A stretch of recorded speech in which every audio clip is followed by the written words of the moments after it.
Почитувани гледачи, продолжуваме со бизнис клубот на Стопанската комора на Македонија, на Северна Македонија и Трето уво. Имаше една култна серија наша Трст вија Скопје, а ние денеска сме Мајами вија Скопје, така заедно со мојата пријателка и познаничка и представничка на Стопанската комора во Мајами, Аријана Коскаровска. Добре дојдовте. Ви благодарам на поканата, чест ми е што сум гостин од вашиот подкаст. Случајно ли дојдовте во овој период? Па дојдов да ги видам моите, да ги видам бизнисите тука и така за празници. И останувате значи на американското тло, понатака? Да. Што има ново од последниот пат кога се видовме? Па јас сум човек што секогаш сакам кога доаѓам да имам некаков прогрес и секогаш сакам да кажам нешто ново што ми се случило. Првата година беше зелената карта, втората година беше лиценцата и лани кога се видовме реков сега имаме цел да го запишеме првиот студент во Америка. Еве горда сум да кажам дека го надминавме тоа, односно во моментот работиме 2 гранта, едниот ни е од Министерството за економија на САД, а другиот ни е од градот Мајами, кој што се за обука за вештачка интелигенција, кој што ние сме нивен партнер во спроведување на тоа, така што можам да кажам дека дури го надминавме и достигнавме многу повисоко ниво како партнер на владата на САД. Колку е високо реномето на Стопанската комора на Северна Македонија, можеш да потврди само ти дека нејзиниот печат и потврда имаат многу големо значење и на американскиот континент, така е? Точно е, кога аплицирав за визата што ја имам, која што е за некои со извонредни способности, која што Америка дава на 0,0005% од луѓето во светот, еден од потписниците на, да речам, за препорака бевте и вие, поради нашата соработка која што имавме за Балканскиот самит кој што го организиравме во 2019, така што можам да кажам дека благодарение на вас мојот пат и успех во Америка започна со тоа. А почетокот беше во Охрид? Почетокот беше во Охрид, точно, да. Случајно, последен телефонски разговор, јас како што брзо ги решав работите, и Аријана пристигна тука, во Охрид, во мојата куќа, каде што ги направивме првите планови и почнавме да ги реализираме соработките. Па мислам дека за помалку од 1,5 месец реализиравме еден од најдобрите балкански самити во тоа време. Така е. Идејата беше твоја, Стопанската комора само се вклучи да го помогне тој настан и мислам дека доаѓа време кога е потребен да се организира историја. Па мислам дека со она што сега го имаме и од аспект на контакти од Америка, од аспект на гости, мислам дека 2025 година време е да направиме уште еден. Некако 2025 година ги слушам сите као да чекаат некако големо подобрување, затоа што овие години беа стварно тешки и исполнети со големи катастрофи светски, здравствени кризи, енергетски кризи, економски, финансиски, па и воени действија во Украина, така натаму. Што ќе донесете некоја добра вест од Америка? Па Америка имаме нов председател, така што мислам дека очекуваме нормално да има подобрување. Мислам дека една од работите кои што сите очекуваат од Трамп е да ги да помогне во завршување на војните. И мислам дека тоа ќе се случи, дека е при крај. Дали е тоа вистинска желба на американскиот народ? Од она што гледаш? Па да, бидејќи американскиот народ не сака да губи војници, бидејќи кај нив е многу значајно луѓето кои што се војници. Меѓутоа веќе младата генерација не сака да оди да биде војник. Не сака да оди да се бори на фронтови, така што мора да има промена. Трамп со она што му е една од идеите е токму да се фокусира на градење на Америка како силна економија, број 1 економија за Кина да не претакне. Значи, суштината на работите сега дефинирана во една реченица е кинеската економија. Па да, Кина е... Дали сериозно е загрозова американска? Па дали сериозно ја загрозува? Можам да кажам дека сега тука, ако Америка финансира, и малку зборувавме за тоа, бидејќи еден од грантовите кои што ние го имаме од Министерството за економија, е токму од аспект на тоа Америка издвои $500 милиони за да го обучи населението со вештачка интелигенција. Без пари да го обучи, ние сме нели нивен спроведувач, обуките им ги даваме без пари. Без пари, али се ги наплаќате од Американското министерство. Точно, да. И сега тоа е еден сериозен проект. И сега оваа година, овој беше од 2022, сега повторно уште еднаш нови $500 милиони за тоа.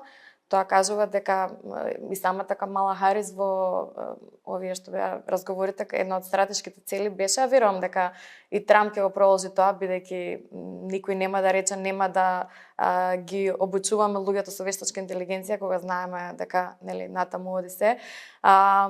Дека тоа е стратешка цел. Ако Америка сака да биде подобра од Кина, тогаш мора дефинитивно да го спреми населението со вештини кои што ќе бидат компетентни.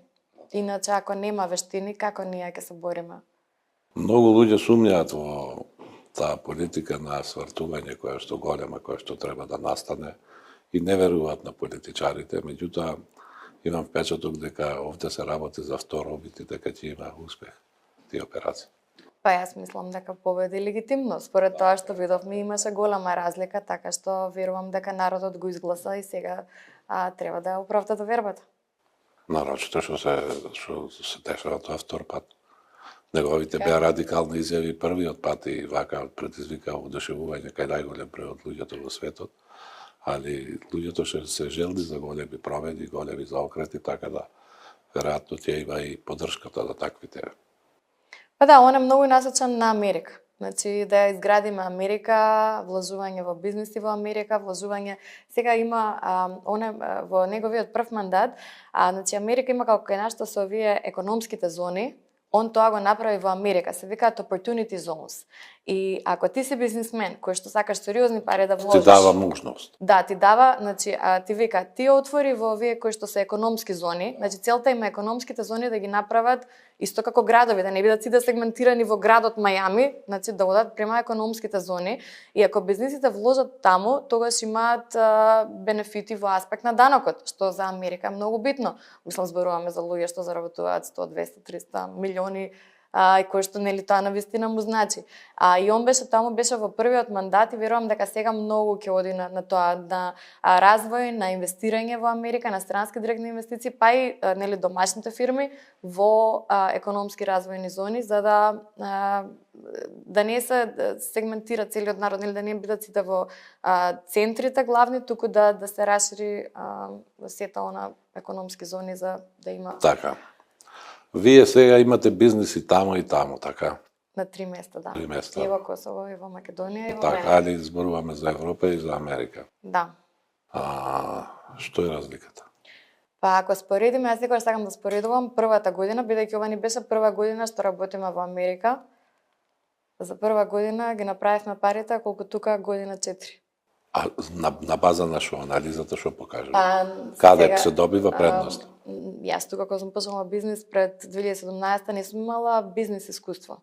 Во Косово многу побрзо мене ми одеше, бидејќи веќе знам што ми е потребно. Значи тоа е едно искуството. Точно. А во Америка, кога сватив дека парите се во тендери и во грантови, наместо да одиме еден по еден студент да го запишеме, пошто во Америка не се запишува еден по еден студент, бидејќи самите универзитети таму, еден универзитет има годишно $80 милиони во грантови за без пари да ги даде. И обуките и да прави, значи тоа се сериозни пари, зборуваме годишно буџет. И таму човек кој што вика, па јас можам без пари да одам, зошто би платил? И кога ќе го сватиш тоа како бизнис модел, бидејќи јас многу сум, значи цел период многу инвестирам на многу настани, буквално сакам нели да го научам системот. Мислам дека направив мал MBA, ама во јас тоа викам real time, нели по одење по патот како да отворам, како да развијам бизнис во Америка, така научив многу работи. Меѓутоа сега дефинитивно мислам дека натаму и ќе се развиваме. Јас не би одела како што одам тука во Македонија директен маркетинг да запишам студенти или во Косово исто директен маркетинг, бидејќи нашите држави тука немаат нити грантови. Да се вратиме пак на она што го кажав, покрај искуството, едукацијата, што е трето што ја одвојува американската американското предузетништво за разлика од нашето? Инвестицијата. Инвестицијата. Да, многу се инвестира, на пример, и воопшто нема. Сега јас сум имигрант, така мислам имигрант кој што има зелена карта. Ама има мерки за стимулација да те стимулира да инвестираш. Многу, да, ема многу се отворени. Да. Значи, А финансирањето на фирмите? Финансирањето на фирмите има различни начини како една фирма може да се инвестира, меѓутоа еве ќе кажам за Мајами, пошто нас бизнисот ни е во центарот на Мајами или даунтаун Мајами.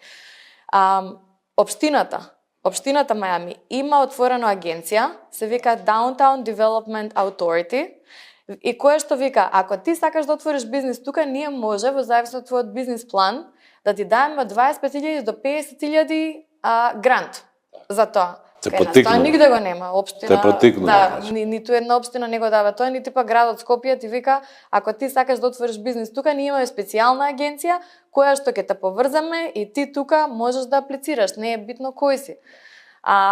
Така што многу се инвестира не само во тоа. Самиот, значи градот Мајами има посебен оддел кој што само е за поврзување. Они ги прават настаните со Google, со Amazon, со Microsoft. Тука дават дополнителни бенефити на компаниите. $10.000 грант за да се рекламираш на Google, $10.000 во Amazon кредити за хостинг, за да помогнат. И сето тоа, пошто граначалникот вика, вие сакате да правите бизнис во Мајами, сакате. Па добро, тогаш дајте нешто за фирмите тука. Значи, не само да се сликаме со Google и со Amazon, туку да дадат нешто за општеството. Мислам, Музичарите викаат вака, ако некој многу гласно пее, како кажеш дека ги прикрива слабостите на пеењето.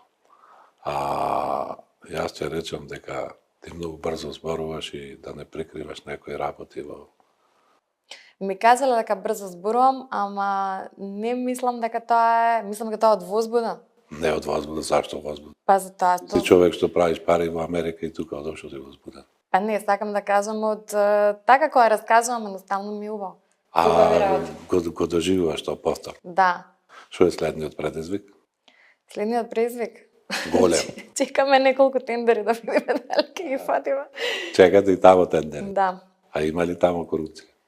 Дали има корупција? Па сигурно има, меѓутоа сега едно интересно ќе ти кажам. Во Америка да лобираш за некој, тоа е легитимна работа. Се вика лобист. И овде има закон. Има закон и ти го плаќаш, тоа е околу $5.000 до $6.000, плаќаш некој има, значи мора да ги зема парите од тебе, ама ако ти заврши работа, тогаш нема да земе, не може да земе работа пошто е регистриран лобист. Точно. И он може да ти помогне тебе за да го земеш тендерот, за тоа си наплати на почетокот, тоа си е легитимно документирано. Ти кога аплицираш за тендер, ти го наведуваш кој ти е лобистот за тендерот, го наведуваш во самата апликација. Значи и овде има закон, ама не заживеа. Па сега, за тоа кога сакам да кажам за корупција, дека таму легитимно, значи сватиле американците дека за да се бориме со тоа, барем да знаеме кои се луѓето, нека си заработат легитимно, ама после тоа не може да дојдат и да ја речат на фирмата дај ми се. Ај за американците кои ќе дојдеме во Америка, кажи за Косово и Македонија што е разликата. Косово и Македонија што е разликата? Има една клучна разлика во вештините и во бизнисот. Во Косово моментално имаме 200 студенти на Академија за дата аналитика. Добро. Во Македонија една група не можеме да направиме. Дали се косоварите поинтелигентни во математика, а ние сме покреативни, не знам. Јас сум слушал дека се во јазици учења. Јас оно што го гледам, мислам според податоци ова ние таму имаме 5 години бизнес. Меѓутоа и они ги зимаат обуките си од према Германија или Швајцарија. Имате ли притисоци некакви? Не. Значи, многу сме почитувани, многу ми е драго, број 1 сме на пазарот во Косово, нескромно ќе кажам, тоа е точно. Така што... Честитам што ме така, зашто тоа треба да се честита и да се каже. Не лажни скромности да форсираме, така? Да. Она што мене посебно ме импонирало од првата наша средба е твојата самоувереност, твојата ширина на гледање на работите, твојата усмереност према бизнисот за еден млад човек. Американската млада популација, малку знаеме за нејзе ние, какви се низините размислувања, она како се определи сега при изборите и какви се овака глобално низините гледања на работите. Добра, американската млада популација зависи дали си ти дојденец или си американец. И тука има разлика. И тука има разлика нормално, бидејќи некој што доаѓа, јас знам неколку македонци кои што се во Мајами, меѓутоа, сега кога доаѓаш, дали доаѓаш со вештини или без. Ако доаѓаш без вештини, ти си роб на општеството. Ја викам, вие не ја користите Америка, Америка ве користи вас. Пошто работиш ниско платени работи. И со тие пари не може, мислам, животариш, не живееш. А американската, значи зборувам за американците, прво ги имаат сите можности на светот, од бесплатно добро квалитетно образование до грантови за стартапи, многу има, самиот, значи ние во граначалникот исто така има програма, се века Built in Miami, за секој кој што сака секоја година по 270 компании или некој што има идеја, може да се приклучи, и на тие добиваат и финансирање, и акцелератори, значи премногу можности имаат младите, и затоа не сакаат да си одат. Затоа што едноставно се што сакаат, сите услови ги имаат за дали да развијат бизнис, дали да бидат, значи таму не се лошо платени нити доктори, нити професори, значи секој во секоја професија може да достигне да живее и да заработува добро, не мора да бидеш само бизнисмен, можеш да бидеш и доктор и да заработуваш одлично. Можеш да бидеш и професор и да заработуваш одлично и да си насочен во таа научно-истражувачка дејност. Тоа е можеби разликата, што кај нас само некако како средната класа да изумре, а средната класа е движечката класа на општеството. Класата која што го води напред. Сега они многу инвестираат во тоа. Да. Дали Аријана размислува за надградба на своето образование? Па, добро, јас имам MBA во Монако, International University of Monaco, во моментов не. Во моментов не, во иднина можеби. А за промена на локацијата од Мајами? Па не, мислам дека сега премногу на некој начин навлеговме и сме интегрирани во општеството. Значи има многу луѓе, кои што живеат во Мајами, меѓутоа не се интегрирани во општеството. Што значи тоа? И во локалната заедница. Да, во работи од дома. Дома устварува приходи што му се потребни и готово. Точно, а ние сме многу интегрирани во општеството, значи дали се тоа со директори за економски развој, дали се тоа со претседател на комората, значи јас сакав да бидам дел од општеството каде што живеам. Еве ќе ви кажам една интересна работа. Во Америка, кога аплицираш на тендери, ако имаш класификација на малцинство, шансите да го добиеш тендерот ти се поголеми. И јас одам да аплицирам да се класифицирам како малцинство од Европа. И гледам дека има Латино, Африкан Американ, Хаишан, Кјубан и White, белци. И ја викам, ако си белец, не си малцинство, нели? И јас им пишувам мејл, викам, јас се извинувам, меѓутоа ние не сме белци американци. Јас сум нели бела, тоа е раса, тоа не е националност. Меѓутоа викам, јас сум од Источна Европа и викам, сакам да се класифицирам како малцинство. И они мене ми враќаат, ние до сега никој не ни го побарал ова. И викав, ви благодарам многу, дали може само едно експозе да ми напишете, во 2025 на првиот квартал, кога ќе имаме состанок, ќе го предложиме да ве внесат и вас како малцинство. Ето и се тие работи, зашто Америка е привлечна за луѓето. Затоа што на таков начин ги решава работите. Делува како една нација, секој може да се има свој потекло и своја историја како сака и така да се ја толкува. Зашто ние не можеме тоа да го имаме? Јас мислам дека ние македонци сме многу отворен народ. Така многу имаме почитување за другите различни националности. Сега не можам да кажам различна раса, многу мал, нели имаме тука од друга раса, многу мал дел, меѓутоа имаме многу почитување за различни националности. Мислам дека ние како македонци тоа го имаме. А косоварите? Па и они према нас.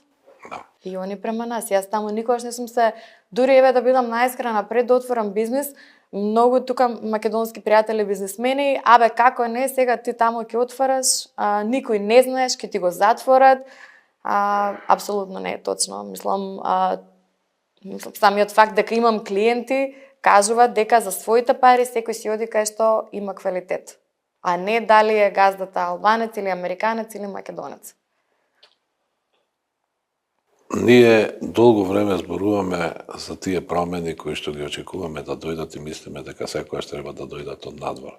А никогаш нема да има успех ако тие не дојдат однатре. Зашо според тебе ги виде и овие модели и другите, не може однатре да се изроди идеја која што ќе прерасне во некаков модел на заеднички живот, во некој модел на бизнисот како врховен приоритет, во некој модел на културата како мотивационо средство за напредок на нациите, за комуницирање на нациите со другите нации и така натаму. Што нас овде не спречува тоа да можеме да го ствариме? Па нас не спречува, еве, например, американците кога ќе видат дека ти си некој кој што е квалитетен, ќе те викнат да бидеш дел и да кажеш. И не те прашува ни за потекло, ни за ништо. Да, а кај нас тука никој не те вика. Кај нас тука Треба сам да едноставно, па и да одиш сам нема да те примат, нема да стигнеш. И да сакаш нешто да направиш. Не можеш да мислам направиш дека- со врска. И да сакаш да стигнеш до некој да дадеш идеја или нешто да предложиш, многу е тешко, никој нема да те слуша, ќе те прашат од која партија си. И ако си од опозиционата 4 години лежиш. Во Америка никој не те праша која партија си. При нашето другарување да речам, посебен настан и оно што ќе биде забележено е посетата на уредникот на Форбс на Стопанската комора на Северна Македонија, која ви го изложиште.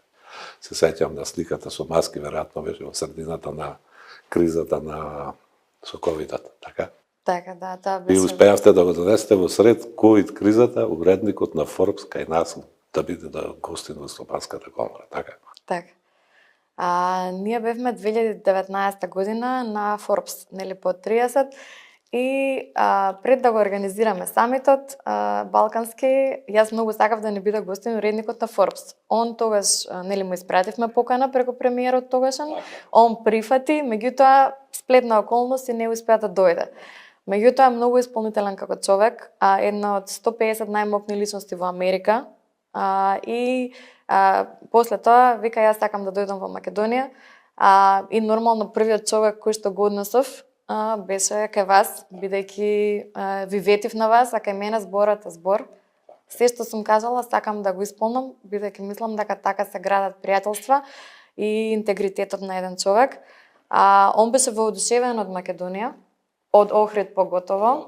Да, Ептен му се допадна Охрид, 4 дена беше тука, и винариите во Македонија, и да, мислам дека и понатаму сега и во Америка некои работи кои што ми требале за соработка, многу сум горда ете што можам да кажам дека го имам тој човек како контакт. Нашата политика секогаш била на тоа да ние такви личности или личности од бизнисот кои успеале бидат гости на Стопанската комора. Сега слободно можам да ти кажам и да тоа власнам вада да во наше име го поканиш да биде гостин предавач пред највисоката бизнис заедница во државата, затоа што мислам дека треба нашите малку да слушнат и различити мислења и различити видувања на работите, ќе им е потребно за нивната работа и нивниот успех.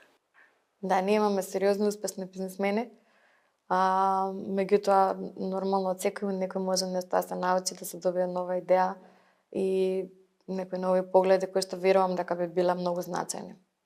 Америка на американците, Македонија на македонците, така? Така. Не е така. Не е така? Да, треба да сите. Добро, светот е на сите, светот е глобално општество, ама... Така, и овде треба да е на сите граѓани што живеат во Република Македонија. Јас И се да имат согласувам. еднакви можности да соработуваат како што тебе ти пружила Косовската заедница и држава тоа да го правиш, треба секаде и отворена економија и тоа е конкурентска борба и јас верувам само во тоа. Согласам, само да се објаснам. Значи, во Америка, секој е дојден од некаде, така? Значи, има нормално, има и оние, како се викаат, tribal Indian, Така е. домородците. Извинете за неколку зборови англицизми, ама нели сега кога си таму една година и... Ама без тоа не си важна. Ако не ги употребиш, тогаш не си ин. Не ми текнуваат некогаш. Ама не, сакам само да објаснам. Во Америка, кој да го прашаш вака ќе ти каже јас сум од Македонија, никој нема да ти каже јас сум од Америка. Ама сите се американци. Кога ќе дојде време за да се напишат, Никој не се пишува, бидејќи ти во таа држава живееш. Кога кажав, нели, Македонија на македонците, мислев, секоја личност која што има пасош и живее во оваа држава и твори и државата и дава, нели, значи во националноста, значи секој може да си каже јас сум од Албанија, јас сум од Софија, јас сум од не знам Црна Гора, меѓутоа тука треба да биде македонец. И е македонец. Јас го земам истиот модел од Америка. Ништо не кажав поинак. No comment. Тоа е истиот модел. А нормално дека секој си има право тоа, нели, да се изрази, да се каже како е. И јас во Америка секогаш ќе бидам македонка, меѓутоа можеби после 3 години кога ќе земам пасош, кога ќе ме прашаат таму, ќе речам American. Сега немам, меѓутоа, нели? Не е овој добар терен за тебе. Кој не е добар терен? Овој за меѓунационални односи. Ти треба за бизнис да работиш. Па не сум во политика, ама... Се гледа одма. Не сум во политика. Одма се гледа. Така да се вратиме ние на нашата основна тема. Како го замислуваш едниот самит и што би направила повеќе од она што го понудивме минатиот пат? Па веќе разговарав. Јас секогаш пред да кажам нешто, секогаш имам некој бекграунд. Веќе разговарав, значи целта ми е да направиме самит за поврзување на македонски и американски компании, односно многу повеќе, можеби не толку за поврзување, колку што да се отвори можност на македонски компании да работат во Америка. Мислам дека го имам знаењето и ги имам луѓето кои што можам да ги донесам за тоа. Веќе разговарав за да имаме гости од Google, да и тој ми е многу добар пријател, Ренато Гаро, кој што го води Google во Мајами, да го донесеме директорот за економски развој и иновации во Мајами, Кит Карлсфел, и тој ми е добар пријател, да донесеме луѓе од Amazon Web Services и другиот дел, едноставно да биде насочен на тоа како македонските компании, бидејќи нели ме праша на почетокот за младите, ние работиме, обучуваме млади, многу млади од тука сакаат да отворат компанија и да работат со Америка, да живеат во Македонија, меѓутоа да работат со тука, американски фирми. Да. Има и многу и сериозни компании кои што сакаат да пивотираат на американскиот пазар, меѓутоа не знаат како. Бидејќи за многу која сериозна компанија, најверојатно за таа дејност можеби треба лиценци, за мојата фирма требаше лиценца, 15 месеци ја чекав лиценцата, меѓутоа тоа не можеш да го знаеш ако немаш личност која што ќе те насочи. Затоа сакам да го донесам директорот за економски развој, бидејќи тој го има тимот за се да ги насочи. Точно. Значи, сакаш да ја фокусираш расправата и организацијата на ова прашање, на отварање, на можност за отварање на бизнеси на една и на друга страна. А што стана со идејата за македонско-албанско-американска комора? Па... Тоа мене ми се гледа многу добра идеја. Одлична идеја е. Чекаме на ваша подршка. Да се реализира, да. Ние секој ќе поддржиме све што е во интерес на бизнес. Така да, ако имате конкретен чекор напред за подпишување на некаква соработка, сперни сме да го прифатиме тоа. Добро. Тоа е добро. Која е Аријана Коскаровска позната во овие кругови, дали е позната за општите, речам, оштото население, за луѓето, обичните граѓани во Македонија? Па да ти кажам искрено, колку повеќе навлегувам во бизнисот и искуството и се, толку помалку сакам да ме знаат. Зошто? Па што знам, можеби за тоа што мислам дека приватноста е најдобрата работа. Треба да е загарантирано. Па мислам дека можеш многу добро да правиш и можеш многу да просперираш и тоа не мора да го знаат сите. Мислам да си го чуваш едноставно, како да кажам, мирот. А тоа значи да дека го... претходно си имала други ставови околу тоа прашање? Не, меѓутоа можеби кога сум била помлада, кога ја добивме наградата Forbes, можеби ми беше убаво кога објавува. Да, истина. Али сега знаеш дека тоа е сериозно оптеретување. Па не е оптеретување, меѓутоа не би го форсирала, да кажам. Во овој период. Па едноставно делата нека зборуваат сами по себе. Интересно би било за секој граѓанин што гледа оваа емисија да слушне за твојот развоен, образовен пат. Каде почна, каде? Па добро, јас доаѓам и од семејство на универзитетски професори. Мајка ми е продекан на педагошки факултет, татко ми е декан на естра, така што можеби природно и нормално е тие луѓе да вложат во мене и во мојата едукација. Имам тука дипломирам на 2 факултета во Македонија, паралелно ги студирав, а после тоа бев на постдипломски во Монако. Отидов во Монако бидејќи сакав да научам бизнис. Бекграундот ми е маркетинг, сакав да научам бизнис и после тоа решив да се предизвикам како претприемач. Меѓутоа континуирано учам. И континуирано мислам доста еве денеска сабота, секоја сабота со тимот имаме некој кој што го носиме надворешен експерт, кој што работи со тимот, нормално ние го покриваме за да се развиваме и да се едуцираме како тим. Што сонува Аријана за целиот, за нејзино остварување во целиот работен век? Каде се гледа на крајот од работниот век? Каде се гледам? Па не знам дали јас... Секој човек треба да има некаква цел. Па не знам дали постои нешто како крај, јас мислам дека како личност која што создава и која што едноставно цело време сакам, мене ми се допаѓа пред да го направам успехот. Јас многу га сакам кога се бориш пред да креираш успех. И секоја нешто ќе се скриира, на пример, Косово ни е сериозно поставен пазар, Македонија ми е сериозно поставен пазар. Јас живеам од овие пазари, меѓутоа не работам тука, не сум тука година дена, а се функционира одлично. Ама Америка не беше. И сега мене ми беше предизвик да стигнеме до тоа. Дали може да стигнеме? Сега, после тоа, нормално нови предизвици, меѓутоа, еве размислував и нели кога фирмата стига, веќе е до некој ниво каде што нели си се реализирал на сите оние начини кои што еден човек сака да се реализира, професионално, што понатаму. Па еве сега ќе откриам нешто ново, купивме портал во Мајами, сакам да налезам во медискиот бизнис, бидејќи мислам дека има огромна можност. Го лансираме во февруари месец, ќе се вика Мајами Локал. И ќе биде, бидејќи тоа е нешто што мислам дека не достига во Мајами. Има еден, многу добро заработува. Ние конкуренција ќе им биде. Моите вкуства се пеа, кога ќе го врзиш бизнисот за медиумите, се многу опасна играчка. Согласам. Така е.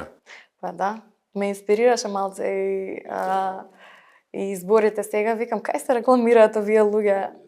И пошто на билборди нема, викам, кај се рекламираат? Портали? Не, мислам, има портали, ама има можност за уште еден. Значи, зборуваме за комори, создавање нови мешовити, зборуваме за балкански самити, зборуваме за ево нови алатки, па и влегување во собственост некаде. Што е друго као тебе во Америка? Што е она што те предизвикува? Што ме предизвикува? Па ме предизвикува тоа што има неограничени можности. Ако кога отидов таму, да речеме, мислев, сега како бизнисмен, можеби некој кој што го слуша ова, ќе си рече, ова многу сонува, меѓутоа првиот милион, вториот милион, како на почетокот, нели, кога си бизнисмен, ти се предизвик. Ако сега не сонуваш, не можеш да живееш. Во Америка сватив дека тоа е неограничено, дека 100 Нема крај. 1 милион во Америка као 100.000 евро во Македонија. Тоа е. И затоа си постојано во нов предизвик.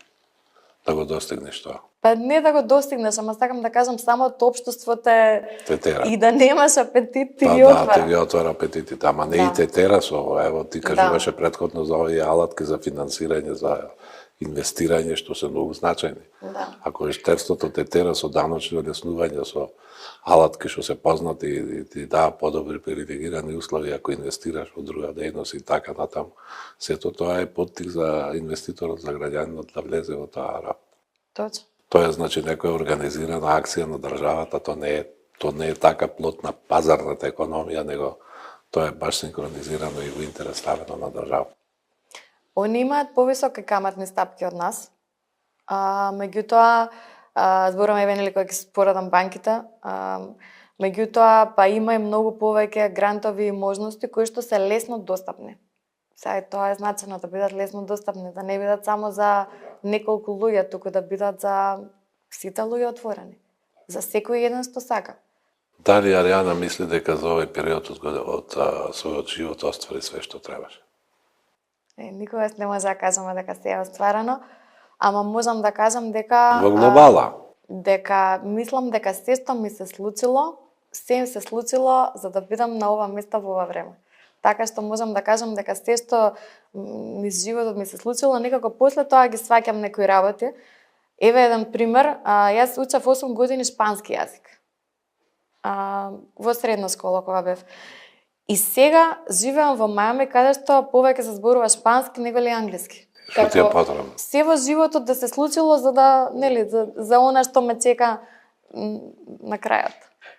Јас сакам да ти се заблагодарам што најде време при вака тесни временски услови да сепак прифатиш да разговараме, затоа што сакам овој пример да биде поттик за нашите млади луѓе, затоа што сум уверен и сум бил во тек со сите твои активности и знам дека тие се плотит неискрена и твоја, да речам, иницијатива, иновативност и така натаму. И мислам дека со ова му возможивме на обичниот граѓанин да добие еден поттик. Сега на тебе тоа да го пренесиш кроз твоите форми на организирање и работење, да ги поттикнеш и другите, затоа што на Македонија тоа е потребно. Па ако успееме да инспирираме барем еден човек, јас ќе бидам задоволна. Колку повеќе има успешни македонци, толку е подобро за нас како нација. Ви благодарам.